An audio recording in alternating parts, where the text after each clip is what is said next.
अस्सलाम वालेकुम।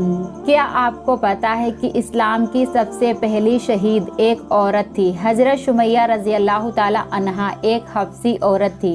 उनका निकाह हज़रत यासिर रज़ी अल्लाह ताला अन्हु से हुआ था। सबसे पहले इस्लाम के लिए शहीद होने वाली यानी अल्लाह के लिए अपनी जान को कुर्बान करने वाली औरत हज़रत सुमैया रज़ी अल्लाह ताला अन्हा हैं। अबू जहल उन पर बहुत जुल्म और ज़्यादती करता। उनको गर्मी की सख्त धूप में कंकरियों पे डाला जाता और लोहे की ज़र्रा पहनाकर धूप में खड़ा किया जाता ताकि धूप से लोहा तपने लगे और उसकी गर्मी से तकलीफ़ में ज़्यादती हो, ताकि वो एक बार ही कलमाए कुफ्र कह दें। मगर उन्होंने कलमाए कुफ्र कहने के बजाय शहीद होना पसंद किया।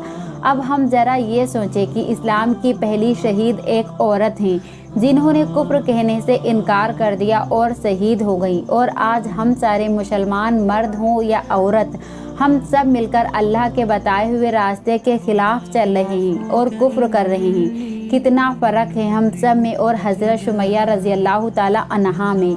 हम सब में से कौन मुसलमान है, हज़रत सुमैया या हम सब? अल्लाह के रास्ते में कुर्बान होने वाले या अल्लाह के खिलाफ चलने वाले? कौन मुसलमान हैं? हमें गौर करने की ज़रूरत है।